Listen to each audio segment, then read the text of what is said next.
Here we go. Okay, hello again.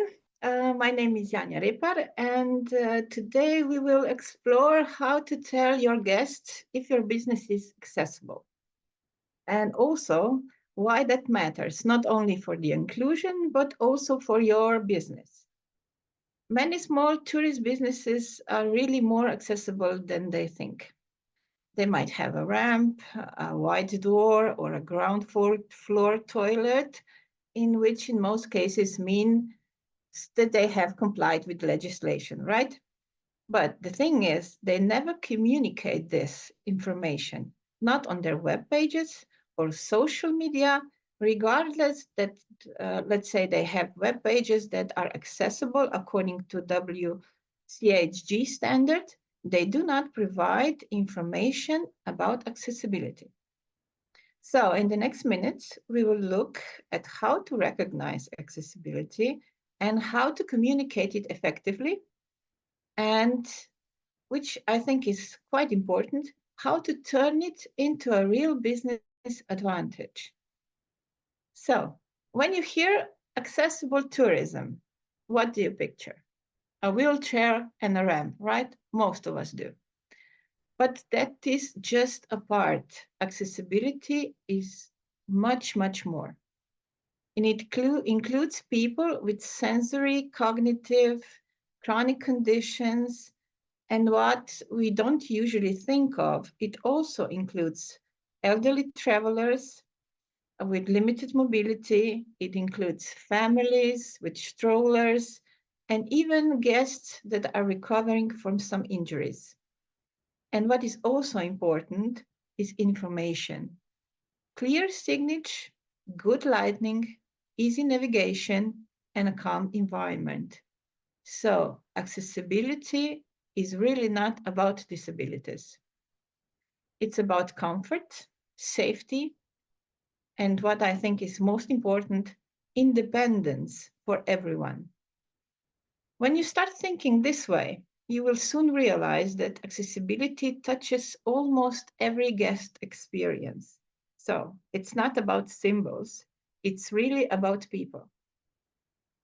So why should accessibility matter for your business? I'm talking about beyond compliance with the law.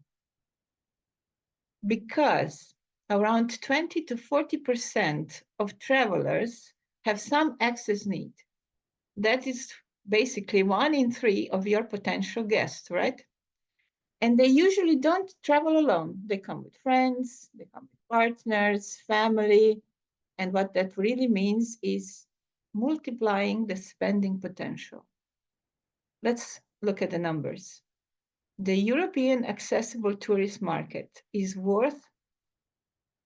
estimated between 150 to 350 billion each year.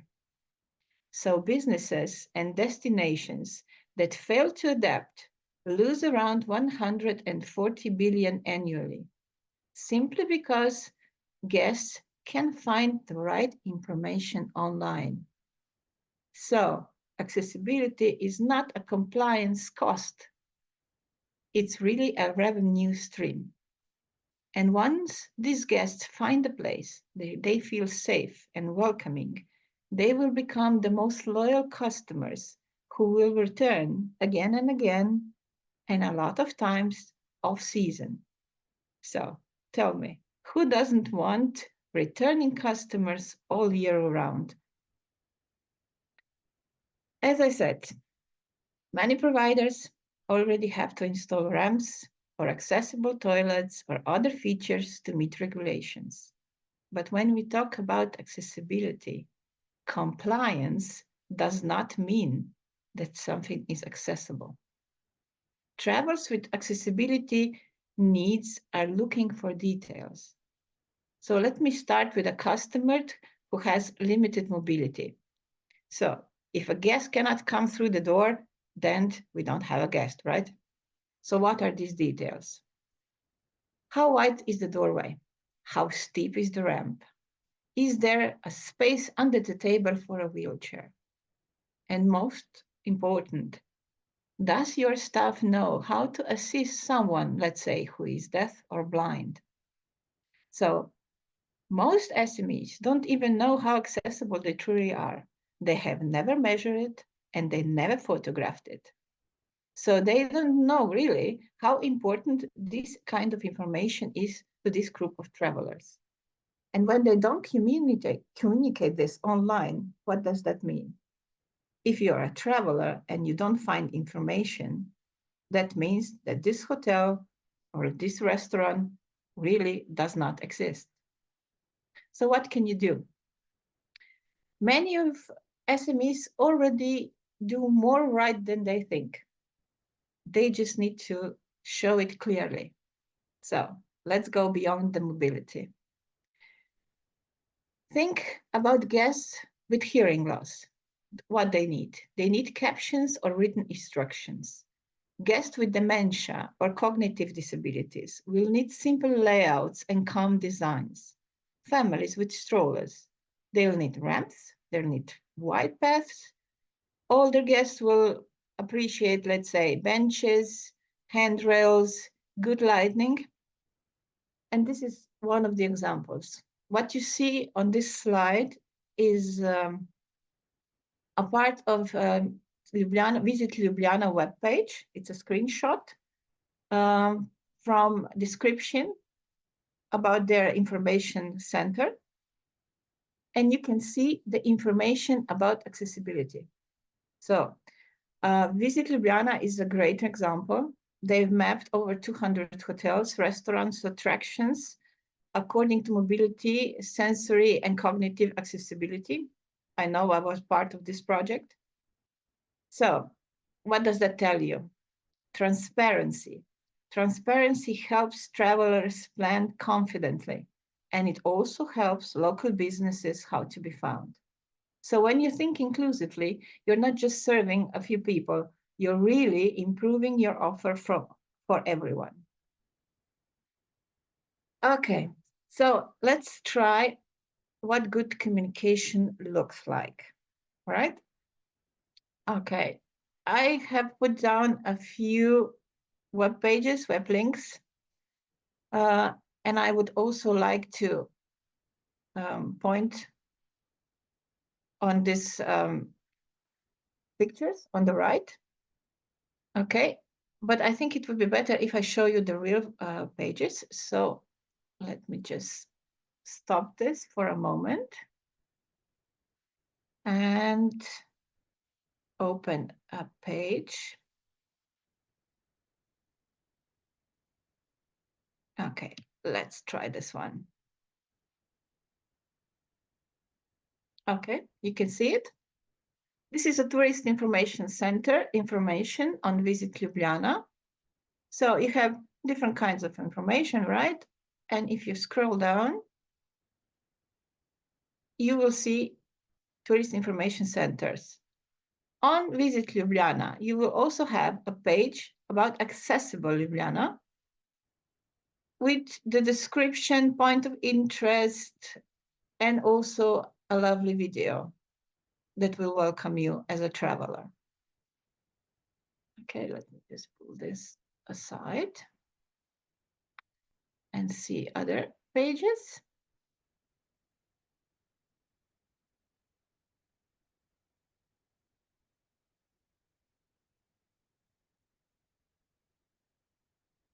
Okay, this is one hotel that I like. It's a city hotel in Ljubljana, which has accessible rooms, as most hotels do, but they clearly communicate the information. So we have accessible rooms, how wide the rooms are.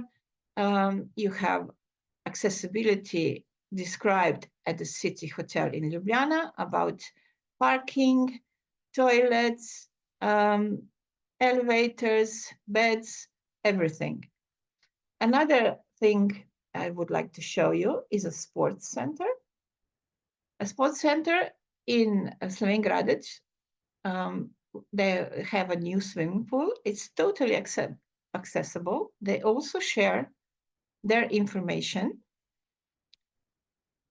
in frequently asked questions. So I'm sorry, it's in Slovene. So this is a minimum, I would say. and I'm very sorry for it because they have excellent facilities. What they should do here is put some pictures, right? Another information that is also in Slovene, I'm sorry for that too, is a park, a Muzirski guy. It's a park in Slovenia that rents wheelchair. They also have a description about the path through the park. What is missing? You already know. Pictures. There is one special hotel in Slovenia which is totally adaptable for the guests with mobile disabilities. It's Flora Male Hotel Resort. I suggest you visit the site and you will see how accessible information should be communicated. And I would like to, let's say, show you a feature that it's not classified as an accessible feature, but it is. It's in Slovenski Planinski Muzej. It's a museum. You have a virtual experience. Virtual experience, like driving a zip line from the top of Triglav, which is the highest mountain in Slovenia. This is a real experience. Imagine somebody who is using a wheelchair and cannot climb up to Triglav, but can experience it through these 3D glasses. How accessible the mountain has become to this person. And for the last example, I will give you my all-time favorite. I also worked as a travel agent for a lot of years. And this is the page I will recommend to everyone who is doing accessible tourism. Graz is a very popular destination, especially at Christmas time for Slovenian guests. And the guests who need information about accessibility will find it very easily. If you look at it, Accessible Graz is on the home page. You can easily access, just click on it, and you will find all the information. And what I love most, let's click here on the restaurants, and I will show you. They uploaded PDFs from every restaurant with detailed information. And this is what they look like. See, description, detailed description with photographs, so you can make a good informative decision if this restaurant is accessible to you, including the toilet plan. So, okay, let's continue with the presentation.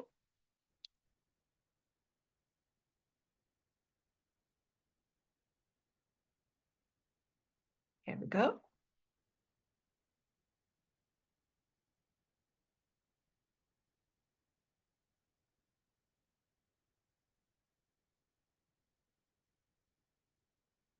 Okay.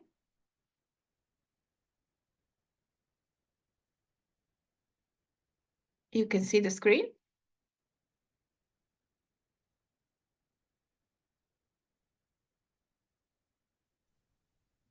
Yes, okay.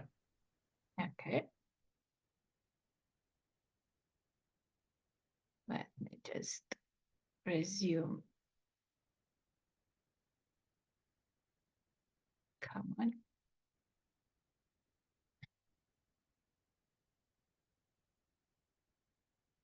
Resume slideshow.